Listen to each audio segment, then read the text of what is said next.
आंनि बेफोरनो बुराखौहाय ओरैजाय हाजो एकदम हिलि एरिया आरो बिराद मोजां आरो ओमफ्राय ओरै सुसगेट नै नोंथांमोना बे बेरायफैनो हागोन नोंथांमोना जुदि बेरायनो गोसो दंबा बे फैनानै बेरायफैनो हागोन आं नोंथांमोननो देखायबाय नोंथांमोना नायगोन ओरैबायदि बिउटिफुल प्लेस नायदो नोंथांमोना माने पार्टि जाफैनो हागोन आरो पिकनिक जाफैनो हागोन जों बाबु फिसा फैदों आनस फैदों आं फैदों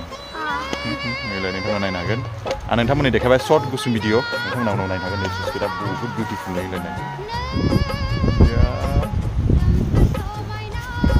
लोगोफोर नोंथांमोना बेरायफैनो हागोन सुसगेटआ दमकानि बे बुरागुवानि सुसगेट आरो बेहाय नोंथांमोना बेरायफैनो हागोन बेलाय दैयाबो मारै बहुत मोजां आरो पिकनिक स्पट प्लेस नोंथांमोना नैबेहाय बेरायफैनो हागोन आरो आं दिनै फैबाय बेहाय फुङाव फैदों आरो ओरैबायदि मोजां माने मा बुंनो भिउ पइन्टआ अभारअल नै ओरैबो दैमाबो दं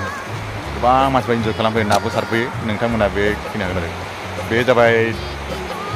दिफारु दै होनना बुङो बेहाय नोंथांमोना फैनानै इन्जय खालामफैनो हागोन गोबां मोजां नोंथांमोननि देखायबाय आं बे लाइट एकदम बहुद बिउटिफुल आरो बे प्लेसआ बे फैनानै नोंथांमोना इन्जय खालामफैनो हागोन स' नोंथांमोना बेरायफैदो बेहाय माबा दंबा ओमफ्राय ओरै नायदो नै सुसगेटआ माने गोबां समाय जाबाय ओमफ्राय बे मन्दिर दं आं बे मन्दिरखौ नोंथांमोननो देखायासै मालाबा आं नोंथांमोननो देखायफैगोन आं दिनै आं बेहायनो लाखिथ'बाय गोजोन्थों नोंथां